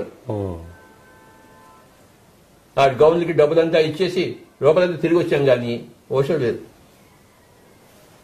అక్కడ. థర్డ్ అనుభవం ఎవరికి అక్కర్లేదు, వాడికి బాగా ఎగరడం కావాలంతే. మ్యూజిక్ పెట్టుకుని ఎగరడం కావాలి, డైనమిక్ మెడిటేషన్. మ్యూజిక్ పెట్టుకోవాలి, ఎగరాడాలి బాగా. నాకేమో ఎగరడం రాదు. అయ్యా నాకు ఏ ఆర్గనైజేషన్ నచ్చలేదయ్యా. ఏం చేయమంటావు నన్ను? అన్నిటిని రంగరించి అంటే ఎన్ని చోట్లకి వెళ్ళాను చూడు నేను. ఆల్మోస్ట్ ఉన్నాయన్ని తిరిగేశారు సార్. నాకు నచ్చలేదు. రామకృష్ణ మిషన్కి వెళ్ళేవాడిని. ఎందుకు వెళ్ళేవాడిని? అక్కడ మంచి హాల్ ఉంది. స్వామి రంగనాథానంద క్లాసులు చెప్పేవాడు. కానీ 9 o'clock ఆయన క్లాస్ చెప్తానంటే 8:30కే బిస్మిల్లా ఖాన్ సంగీతం పెట్టేవాడు. నేను ఆ సంగీతం మీద వచ్చేసాను బయటికి. 8:30కే వెళ్ళేవాడిని రామకృష్ణ మిషన్కి. హాఫ్ అన్ అవర్ బిస్మిల్లా సంగీతం విని అటు రంగనాథ స్వామి ఇటు బయటకు వచ్చేసేవాడిని. నాకు బోర్ కొట్టేది వేదాంతం అంతా. No Ranganatha Swamy, no Ramakrishna machine. అక్కడ రామకృష్ణ మందిరం ఉండేది. అక్కడ పోయి హాయిగా కూర్చొని మెడిటేషన్ చేసుకునేవాడిని. మిగతా అంతా భజన చేసేవాడిని, నేను మెడిటేషన్ చేసుకుని వచ్చేవాడిని. అంటే నేను తిరగని చూడలేదు, ఎక్కడ నిలవలేదు. ఏమిటో మనకి నచ్చలేదు. ఏవి ఒకటి ఉంటే రెండు ఉండవు, రెండు ఉంటే మూడవది ఉండదు. అక్కడ మనకి అన్నీ కావాలి. అర్థమైందా? చివరికి ఏం తెలిసిపోయింది? మనమే స్టార్ట్ చేయాలి బాబా. ఎక్కడికైనా నాకన్నా ఎక్కువ ఎవరు కనపడలేదు. నాకు వెళ్ళాను, సిన్సియర్గా వెళ్ళాను. ఎక్కడైనా నాకెందుకు శిష్యరికం చేయడం అలవాటు. సంగీతంలో చేశాను నేను. సంగీతంలో చేసింది శిష్యరికం, ఆధ్యాత్మికంగా ఎందుకు చేయను నేను? సంగీతంలో పూర్తిగా శిష్యరికం చేశాను. మా ఫ్లూట్ గురువు గారు టిఎస్ చంద్రశేఖర్ గారి దగ్గర, తర్వాత పినాకపాణి గారి దగ్గర. అర్థమైందా? శిష్యరికం చేయడం నాకు తెలుసు. మరి ఆధ్యాత్మికంగా ఎక్కడ శిష్యరికం చేయలేదు. చేయడానికి నాకు ఆ రూపంచి ఏమి తన్నుకు రాలేదు. అయితే రామకృష్ణ మిషన్లో ఎంతో మంది స్వామీజీలు ఉన్నారు. వాళ్ళకి తన్నుకు రావాలి కదా. వాళ్ళని చూస్తే కళకు నమస్కారం పెట్టేసి వాళ్ళకి దాసం అవ్వాలి కదా. అయ్యానా? కాలేదు. ఎందుకు కాలేదు? నాకు అది నచ్చలేదు. ఎప్పుడు కూడాను నీకన్నా తక్కువ వాళ్ళ దగ్గర నువ్వు ఎప్పుడు వెళ్ళలేవు. నువ్వు నీకన్నా ఎక్కువ వాళ్ళ దగ్గరికి నువ్వు వెళ్ళగలవు. అర్థమైందా? అది ఎక్కువ తక్కువ నీకు తెలియదు, కానీ నీ హృదయం ఒప్పుకోదు అక్కడ పోవడానికి. నీకు బ్రెయిన్ పరంగా నీకు తెలియదు ఏది గొప్ప ఏది గొప్ప తక్కువ అని చెప్పేసి, కానీ నీ హృదయం చెప్తుంది ఇక్కడ కాదురా అని చెప్పేసి. సో నేను తిరగని చూడలేదు. అయితే పుస్తకాలను చదివాను. ప్రతి వాళ్ళ ఆర్గనైజేషన్ పుస్తకాలు నాకు చదవడం ఇంపార్టెంట్. ఏ ఆర్గనైజేషన్ అయినా. అడాల్ఫ్ హిట్లర్ అయినా మైండ్ క్యాంప్ చదివాను, కార్ల్ మార్క్స్ది దాస్ క్యాపిటల్ చదివాను. ఎవడు ఏ పుస్తకం చదివాను నేను పుస్తకం చదువుతాను. అందరూ నాలెడ్జ్ వస్తున్నట్టు. వాడు కమ్యూనిస్ట్ కానీ, ఎథియిస్ట్ కానీ, థియిస్ట్ కానీ, భక్తి కానీ, వేదాంతంలో కానీ, వివేకానంద పుస్తకాలను చదివాను. రామకృష్ణ పుస్తకాలు, గాస్పెల్ ఆఫ్ రామకృష్ణ అవన్నీ చదివాను నేను. పుస్తకాలు చదువుతాను, ఆ ఆర్గనైజేషన్లో పోదు. ఓషో పుస్తకాలను చదివాను. ఇంకోసారి ఏమైందంటే యోగానంద పరమహంస గురించి తెలిసింది. క్రియాయోగా అదేంటో చూద్దామని చెప్పేసి వాడికి లెటర్ రాశాను. వాడికి లెటర్ రిప్లై వచ్చింది. ఇది లెటర్ రూపంగా మేము చెప్పము, ఇది స్ట్రిక్ట్ సీరియస్ ప్రైవేట్గా చెప్తాము, మీరు రాంచీకి రావాలన్నాడు. నా బొంత నేను ఎందుకు చెప్తాను రాంచీకి? నాకు ఇక్కడ చెప్పండి అని చెప్తాను. మళ్ళీ పుస్తకం లెటర్ రాశాను. మళ్ళీ వాళ్ళు రిప్లై ఇస్తే లెటర్కి రిప్లై ఇస్తారు. ఒక సంవత్సరం పెట్టు లెటర్లన్నీ గడిచాయి నాకు రాంచీకి. క్రియాయోగం అంటే నాకు తెలుసుకోవాలి కదా. అదే సీక్రెట్ సీక్రెట్ సీక్రెట్ అని నాకు ఇది సీక్రెట్ అర్థం కాలేదు. నాలాంటి వాడు శిష్యుడు నీకెక్కడ దొరుకుతాడు అసలు? నాలాంటి వాడు నువ్వు చెప్పకపోతే నువ్వెందుకు అక్కడ పనికి మానేవాడివి, రాంచీ వాడివి? నో. ఒక సంవత్సరం ఉత్తర ప్రత్యుత్తరాలు చేసి మానేశాను. ఇంకా నో రాంచీ, నో యోగానంద పరమహంస అని చెప్పేసి. తర్వాత రాంచీకి వెళ్ళినప్పుడు అవన్నీ చూసి వచ్చాను. యుక్తేశ్వరగిరి ఉన్న చోటుకి వెళ్ళాను, రామకృష్ణ పరమహంస పుట్టిన ప్లేస్ వెళ్ళాను, కామార్పుకొర్రు అవన్నీ తిరిగాను. Sight seeing. రాంచీకి వెళ్ళాను, ఆ పుస్తకాలు చదివాను, కానీ వాళ్ళ ఆర్గనైజేషన్ చేయాలను. అర్థమైందా? పిఎస్ఎస్ఎంలో ఉన్న పుస్తకాలు అసలు ఎక్కడా దొరకవు కూడా ఎవరికి. ఇది మన పిఎస్ఎస్ఎం హిస్టరీ ఆయన. సార్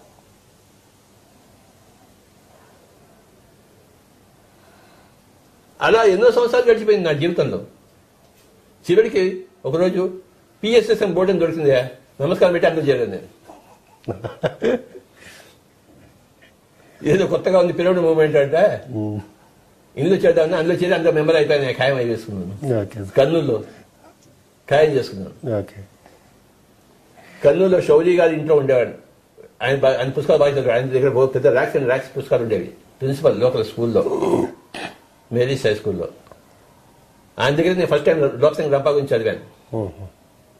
సేతు పుస్తకాలు ఆయన దగ్గరే ఫస్ట్ చదివాను.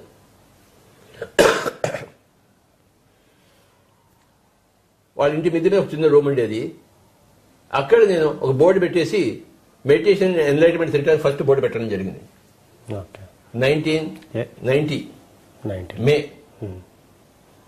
ఫస్ట్ బోర్డు అది మన పిఎస్ఎస్ఎంకి. ఏం చెప్పాను? Meditation and enlightenment centre. రెండు వర్డ్స్. ఎవడో ఒకడు పనికి మంది వాడు వచ్చేవాడు, గడ్డ నీళ్ళు లాంటి గడ్డ మాసిన వాడు దొరుకుతాడు కదా నీలాంటి వాడు. ఎవడొకడు వాడిని కూర్చోబెట్టి వాడి దుప్ప తించేవాడిని. సెంటర్ పెట్టాను, ఒకటే board, meditation and enlightenment centre.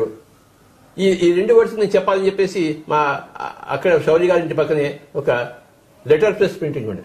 Letter press తెలుసు కదా, ఆప్షన్ కాదు, చిన్న చిన్న తీసిలా పెట్టి రిజిస్టర్ ప్రింట్ చేస్తారు, ఓల్డ్ స్టైల్. అందులో ఒక చిన్న కాగితం ప్రింట్ చేశాను అనమాట. ఏది? What is meditation, what is enlightenment. రెండే. మెడిటేషన్ అంటే ఏంటి నాకు తెలిసింది. అందులో ఆ లెటర్ ప్రెస్ లో ప్రింట్ చేసి కాగితాలు పంచి దగ్గర పెట్టుకున్నాను. మెడిటేషన్ సెంటర్ అని చెప్పేసి కర్నూలు. అలా స్టార్ట్ అయింది పిఎస్ఎస్ఎం. శౌరి గారి ఇంటి మీద ఒక రూమ్లో ఒక బోర్డు పెట్టుకుని మెడిటేషన్ అండ్ ఎన్లైటన్మెంట్ సెంటర్ అని ఒక చిన్న కాగితం తయారు చేసుకుని what is meditation, what is enlightenment. అది ఇప్పటి ఇక్కడ దాకా ఇంత దాకా వచ్చింది. ఆ శౌరి గారికి నా యొక్క నమస్కారాలు. ఆయన పైలోకాలు, ఊర్ధ్వలోకాలు, ఓఎస్ సత్యలోకంలో ఉన్నాడు ఆయన. అంతటి గొప్ప మహామనిషి ఆయన ఎన్జి శౌరి. నాకు గొప్ప మిత్రుడు, ఆధ్యాత్మిక మిత్రుడు, నెంబర్ 1 మిత్రుడు.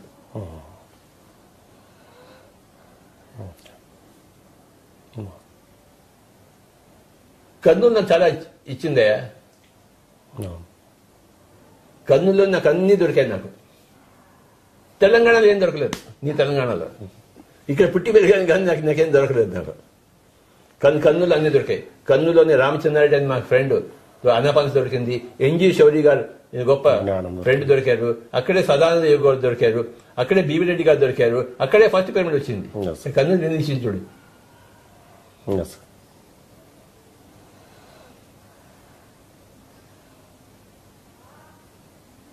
మీ ప్రస్థానానికి అక్కడ నాంది పలికింది. కర్నూలుకి నమస్కారం పెట్టుకుంటూ ఇంకా చాలా ఇంకేమైనా ఉందా? బుద్ధుడి దగ్గర ఆనందుడు అని చెప్పేసి నేను చూశాను సార్ మిమ్మల్ని. ఒక రోజు ఏమైందంటే ఓ 4-5 మనుషులు మేము కలిసి విజయవాడకి వెళ్ళాం. 1985లోనో 86లోనో 85 అనుకుంటాను. ఒక చిన్న మినీ బస్ తీసుకుని విజయవాడకి వెళ్ళాం. అక్కడ ఒక స్వామీజీ గారు ఉన్నారు. ఆయన స్వామీజీని చూద్దామని వెళ్ళాం 1985లో. ఒక మినీ వ్యాన్ తీసుకుని ఒక 6 మాస్టర్స్, పిరమిడ్ మాస్టర్స్, హైదరాబాద్లో ఫస్ట్ గ్రూప్ అది. ద్వారక, జ్ఞానేందరు, చందరు, బద్రీనారాయణ ఇలాంటి అంతా ఉండేవాడు.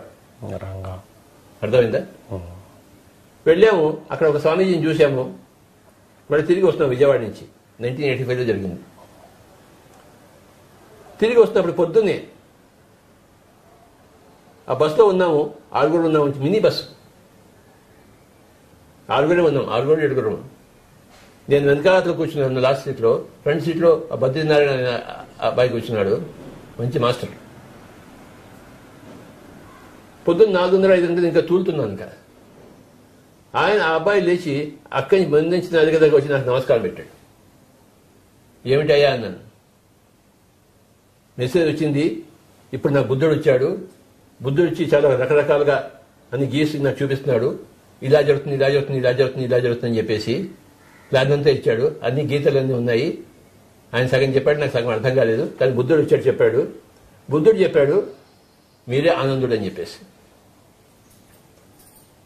నాకు ఫస్ట్ ఇన్ఫర్మేషన్ ఇచ్చింది ఆ అబ్బాయి. నాకు అర్థం కాలేదు, నేను ఆనందుడు నాకు ఎంత పెద్ద తాడే ఉండాలి కదా, ఏం లేదు ఇక్కడ. ఈ చెవిలోంచి విన్నాను, ఈ చెవిలోంచి వదిలిపెట్టేశాను. ఏది పట్టుకోను నేను, ఏది థియరీగా వింటాను కానీ ప్రాక్టికల్గా నాకేం తెలియదు. నాకు తెలియంది నేను ఒప్పుకోను, కానీ వాడికి తెలిసిన వాడికి తెలిసి వాడికి చెప్పాడు కదా. అందరిది వింటాను కానీ నాకు కన్క్లూషన్ రాను. ఇలా ఎంతోమంది దగ్గర నుంచి విన్నాను ఈ కథలన్నీ. ఓహో అనుకుంటాం అంతే. అనుకుని ఏం చేస్తాము, ఈ చెవి నుంచి అనుకుని ఆనందుడిని చాలా గొప్పవాడు. నేను ఈ విధమైన గొప్పవాడు అవుతాడు. నా గురించి నాకు తెలుసు కదా, నీ విధవతాల గురించి నీకు తెలియదేమే. ఎన్నో దాచిపెట్టుంటావు ఇంటి వాళ్ళ దగ్గర నుంచి. దాచిపెట్టావా?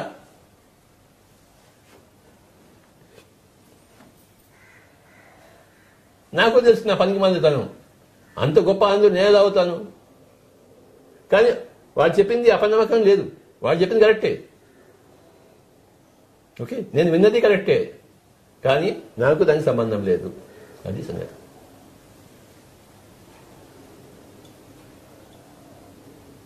మాకు వచ్చిన విజన్ మేము ఎలా చేసుకోవాలి, మాకు వచ్చిన విజన్ మేము ఎలా చేసుకోవాలి. నీ ఇష్టం వచ్చినట్టు చేసుకో. నాకు వచ్చిన దాన్ని నాకు ఇష్టం వచ్చినట్టు చేసుకుంటే నీ ఇష్టం నువ్వు చేసుకోను ఆయన. అప్పో దీపో భవ. నీ స్టేట్మెంట్ నాకు దీపం కాలేదు, నా స్టేట్మెంట్ నీకు దీపం కాకూడదు. నీ అనుభవమే నీకు దీపం అంతే. ఎవరికి వారే యమునా తీరే. నాకు ఎంతమంది వచ్చి నా గత జన్మ వాడు చూసినట్టు చెప్పినా నాకు మటుకు నేను ఏ నిర్ధారణకి రాను. రావడం అసంభవం, అశాస్త్రీయం. నా అనుభవం చేస్తే నేను వస్తాను. ఇప్పటిదాకా నా అనుభవాలని చెప్పాను కదా, ఎంతమంది దగ్గరికి వెళ్ళి తిట్టి వచ్చాను కొట్టి వచ్చాను అని చెప్పేసి నా అనుభవం నేను చెప్తాను. నా అనుభవం నుంచి నేను తప్పకుండా చెప్తాను, నాకు ఇది జరిగింది, నాకు నచ్చలేదు, ఆ ఆసనాన్ని నాకు నచ్చలేదు, ఓషో థర్డ్ ఐ గురించి మాట్లాడకపోవడం నాకు నచ్చలేదు. ఓషో కాదు, సిఎస్ఐ సొసైటీ వాళ్ళు ఓషోని తిట్టడం నాకు నచ్చలేదు, బ్రహ్మకుమారి వాళ్ళు త్రాతకం చేయడం నాకు నచ్చలేదు. నచ్చలేదు ఏం చేస్తామయ్యా? ఆ విపాసన సెంటర్లో గోయింకా అందరినీ పీకుతుంటే నాకు నచ్చలేదు. ఉప్పలూరు గోపాలకృష్ణ మధ్య రమణ మహర్షిని తిట్టడం నాకు నచ్చలేదు. పో. మహేష్ యోగి మంత్రి నాకు నచ్చలేదు. ఏం చేసుకుంటావు? చేసుకోపో, రిపోర్ట్ చేసుకో మహేష్ యోగికి. సిఎస్ఆర్ ఆ పూజలు నాకు ఇష్టం లేదు అంతే. నాకు ఇష్టం వచ్చింది నేను చేస్తాను. ఆయన ఇష్టం లేక ఎలా చేస్తాడా? భగవద్గీత ఏం చెప్పాడు? యథా ఇచ్చేసి తథాగురు అన్నాడు కదా, అనలేదా? నేను చెప్పినట్టు నువ్వు చెయ్యి అన్నాడా? మరి వాడికి తెలిసినట్టు వాడు చేశాడు మహేష్ యోగి, ఓషోకి తెలిసినట్టు ఓషో చేశాడు. లోక్సంగ్ రంప యూపరి వాళ్ళ పుస్తకంలో అన్ని బాగా చెప్పి చివరి చాప్టర్లో మాంసం తినమని చెప్పాడు లోక్సంగ్ రంప. నేను ఒప్పుకుంటానేంటి? నువ్వు ఒప్పుకుంటావా? కానీ లోక్సంగ్ రంప అంటే గొప్ప యోగే మాంసం తినమని చెప్పాడు, ప్రోత్సహించాడు. నేనేం చేశాను? ఆ తర్జుమా చేసినప్పుడు తెలుగులో ఆ చాప్టర్ తీసి పడేశాను. ఆయన రాసిన పుస్తకంలో ఆ చాప్టర్ ఉంది, నేను తర్జుమా చేసిన ఆ పుస్తకం ఆ చాప్టర్ లేదు. నాకు అది నచ్చలేదు అంతే. ఆయన చెప్పిన దాన్ని నువ్వు కౌంటర్ చేస్తావంటే నా ఇష్టం, నాది. ఎవడు ఏది చెప్పినా కూడాను మాంసం తినమని చెప్పినా నేను మాసం ఖచ్చితంగా చెప్పను, అది నాకు ఇష్టం లేదు. మా అన్నగారే మాంసం తింటే మొదలుపెట్టాడు హాంకాంగ్కి వెళ్ళి. ఒకరోజు ఏంటంటే హాంకాంగ్ వెళ్ళాను 1987లో, 2 నెలలు సెలవు మీద. మా అన్నగారు అంటే నాకు ప్రాణం. ఆయన రాముడు, నేను లక్ష్మణుడు. నీకు రామలక్ష్మణుడు కథ తెలుసా నీకు? రామాయణం తెలుసు. రాముడు ఎలాంటి వాడు, లక్ష్మణుడు ఎలాంటి వాడు? అలాంటి వాడు నాకు మా అన్నగారు. ఆయన రాముడైతే నేను లక్ష్మణుడిని. ఆయన దూకమంటే దూకుతాను. కానీ ఒక రోజు ఏమైందంటే ఆ హాంకాంగ్లో 1987లో, హాంకాంగ్ తెలుసా నీకు? హాంకాంగ్ అన్ని బాగానే ఉన్నాయి, రోజు బాగానే అన్ని బాగా నవ్వుతూ అన్ని బాగున్నాయి. ఒక రోజు ఏమైందంటే ఆ ఫ్రిడ్జ్ తీసి చూశాను, ఇంత పెద్ద మాంసముద్ద కనబడింది నాకు. అంతే, నా హృదయం పగిలిపోయింది. మా సొంత రాముడు మా అన్నగారు నన్ను పెంచి పెద్ద చేసిన అన్నగారు మాంసం తింటున్నాడా ఈ బ్రాహ్మణ కులంలో బట్టి నా తండ్రి దగ్గర పుట్టేసి ఎలా ఉంటుంది చెప్పా. ఇంట్లో ఉన్న ఫ్రిడ్జ్లో ఇంత పెద్ద మాంసం ముద్ద ఉంటే నా వల్ల అవుతుందా? కట్. నో రాముడు, నో అన్నగారు, అయిపోయింది. దాంతో అయిపోయింది, ఆ చాప్టర్ అయిపోయింది. అంతకుముందు అన్నగారు ఓయబ్బా రాముడు, నేను లక్ష్మణుడిని. రామాయణంలో రావణ వధ జరిగినప్పుడు నా జీవితంలో రామవధ జరిగింది. రాముడిని ఎవడు వధించాడు? లక్ష్మణుడు. కత్తితో వధించలేదు, హృదయంలో రాముడిని చీల్చి చెండేశాడు. ఇక్కడ లేడు ఇంకా. అంతవరకు హృదయంలో ఆంజనేయుడి హృదయంలో రాముడు ఉన్నట్టు ఉండేవాడిని, నా హృదయంలో వాళ్ళ అన్నగారు ఉండేవాడు. కానీ ఎప్పుడైతే ఆ మాంసం ముద్ద చూశానో అయిపోయింది కథ. గతం గత. వాడు నా అన్న కాదు, వాడు రాముడిని వాడు.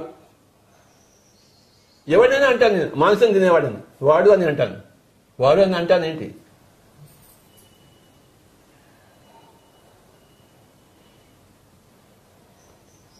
ఆ తర్వాత ఏమైందంటే వాళ్ళు ఇండియాకి వచ్చిన తర్వాత మా అన్నగారి పిల్లలు ఉన్నారు, వాళ్ళు నా దగ్గరికి వచ్చేవారు. వాళ్ళకి నేను ఆటోమేటిక్ రేటింగ్ ఇవన్నీ నేర్పించేవాడిని. వాళ్ళు బాగా మెసేజ్ వచ్చేసేవి. ఇది మా అన్నగారికి నచ్చలేదు.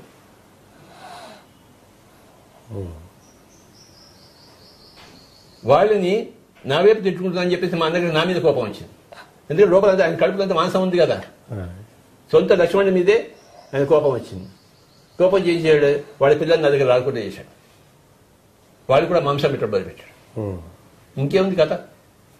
ఆ ఫ్యామిలీ నాకు దూరం అయిపోయింది. మా వదిన గారు మేడం గారికి సొంత అక్క, కానీ ఆ ఫ్యామిలీ నాకు దూరం అయిపోయింది. నా సొంత అన్నగారి ఫ్యామిలీ, ఆ పిల్లలు ఇద్దరిని పెంచి నేను పెద్ద చేశాను, ముగ్గురిని, నాకు దూరం అయిపోయారు. నో ప్రాబ్లం, మనకేం ప్రాబ్లం లేదు. మాంసం తిననివాడే నా వాడు, మాంసం తినేవాడు అస్మదీయుడు కాదు, తస్మదీయుడు. ఇంటింటి కథ ఇంత ఉంటుంది ఆయన. ఏం చెప్పమంటావు?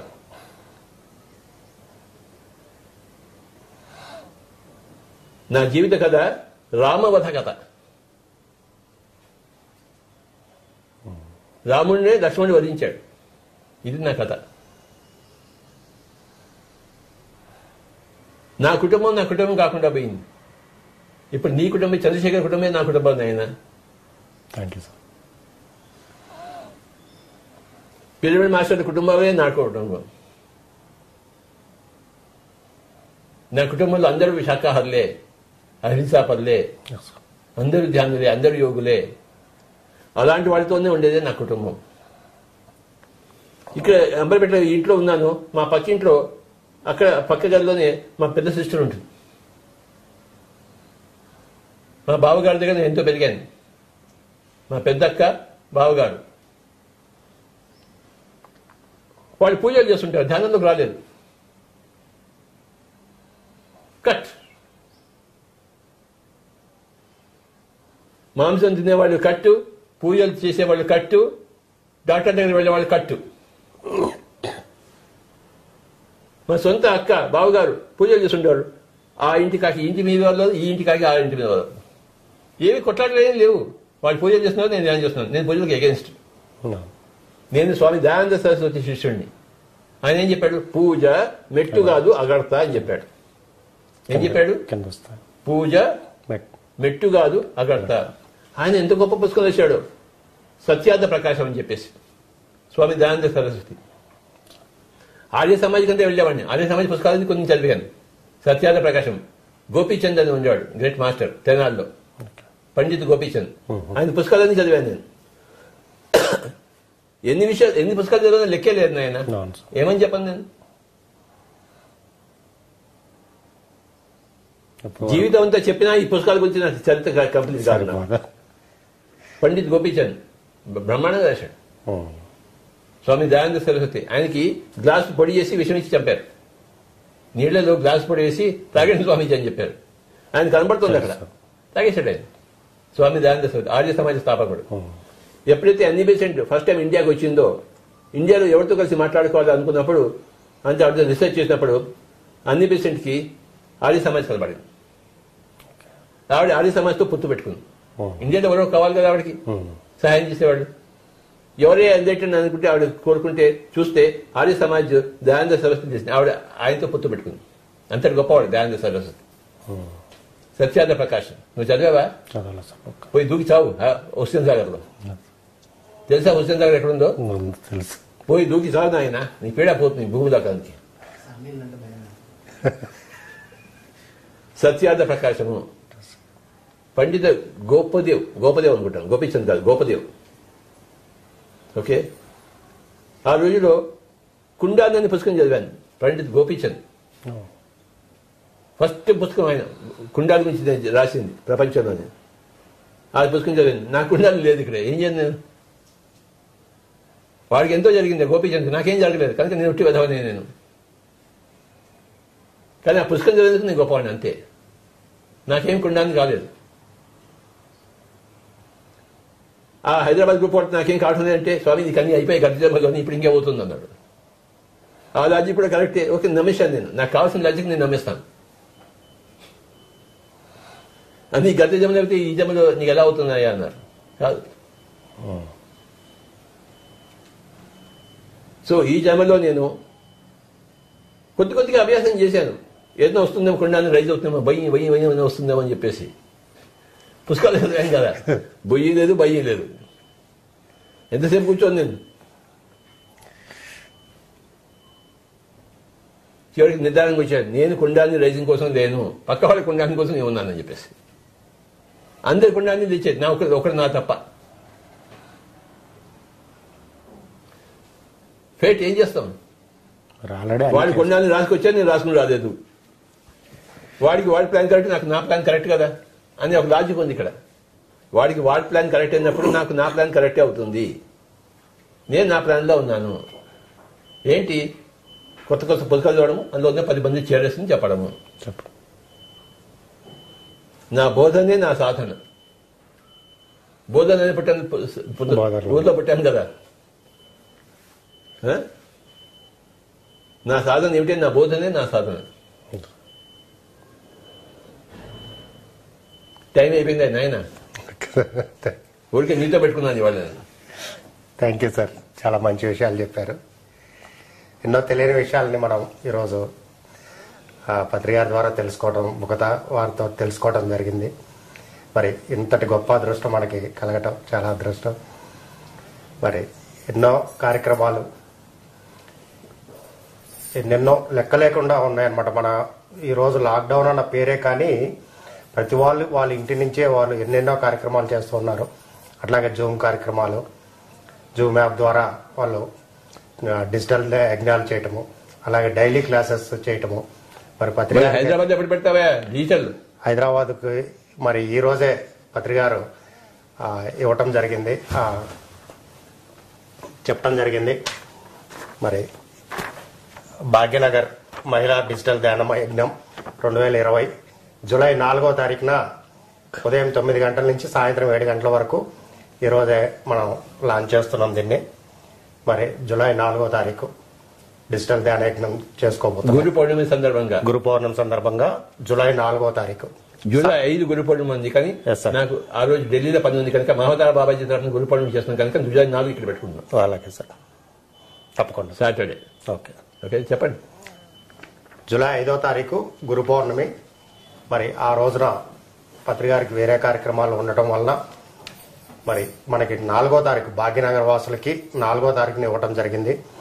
దీంట్లో మరి తెలంగాణ మాస్టర్స్తో పాటు అన్ని రాష్ట్రాల నుంచి కూడా మనం మాస్టర్స్ తోటి ఆ రోజు ఉదయం 9 గంటల నుంచి సాయంత్రం 7 గంటల వరకు ఈ జూమ్ ద్వారా మనం ఈ కార్యక్రమాన్ని నిర్వహించుకోబోతున్నాము. మొట్టమొదటిది భాగ్యనగర్లో ఇది. అలాగే దీన్ని పిఎంసి ద్వారా కూడా లైవ్లో మనం చూసుకోబోతున్నాము.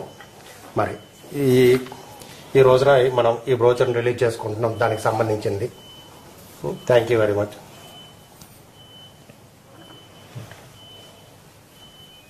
నౌకాంత్ ఎనీ అనౌన్స్మెంట్స్?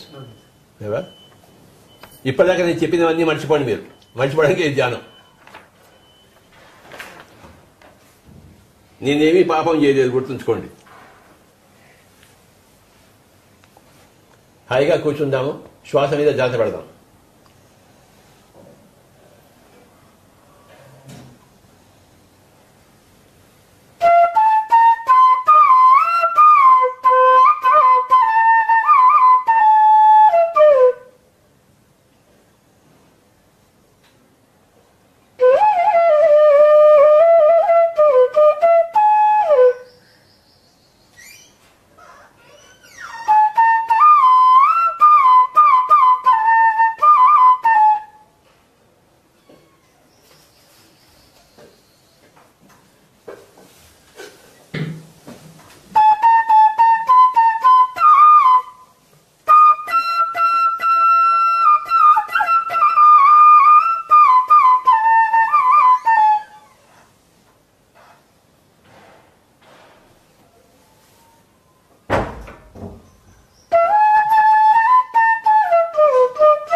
ఆఖరి ఒక నిమిషం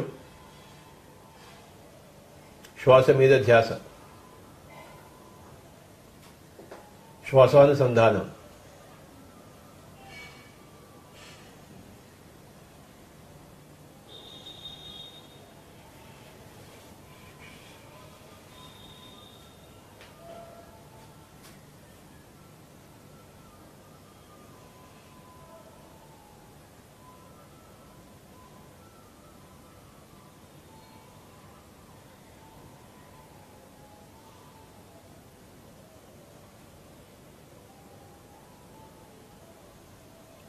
పిఎస్ఎస్ఎంలో అన్నిటికన్నా ముఖ్యమైనది ఆనాపానసతి, నేను తెలుసుకున్నది. శాకాహారం, అహింస. మూడవది పిరమిడ్ అద్భుత శక్తి. నాలుగవది ఆధ్యాత్మిక శాస్త్రం. ఎవరి వాస్తవానికి వాళ్ళే సృష్టికర్తలు, ఎవరి దీపాన్ని వాళ్ళే వెలిగించుకోవాలి అన్నదే ఆధ్యాత్మిక శాస్త్రం. అందరూ దేవుళ్లే అన్నదే ఆధ్యాత్మిక శాస్త్రం.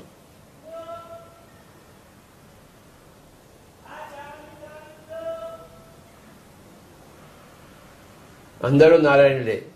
అందులో కొంతమంది లక్ష్మీనారాయణుడు, కొంతమంది దళిత నారాయణుడు, కొంతమంది రాక్షస నారాయణుడు, కానీ అందరూ నారాయణులే.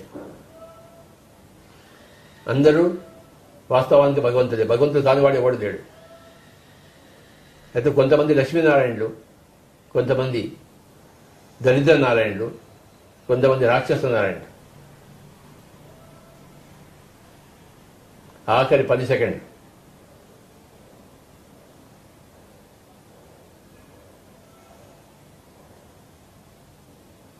9, 8, 7, 6, 5, 4, 3, 2, 1, 0. రెండు చేతులు రెండు కళ్ళ మీద పెట్టుకుందాం. My dear friends, 5 seconds. 5, 4, 3, 2, 1, 0. రెండు చేతులు తీసేది ఇక్కడ రెండు తెరుస్తూ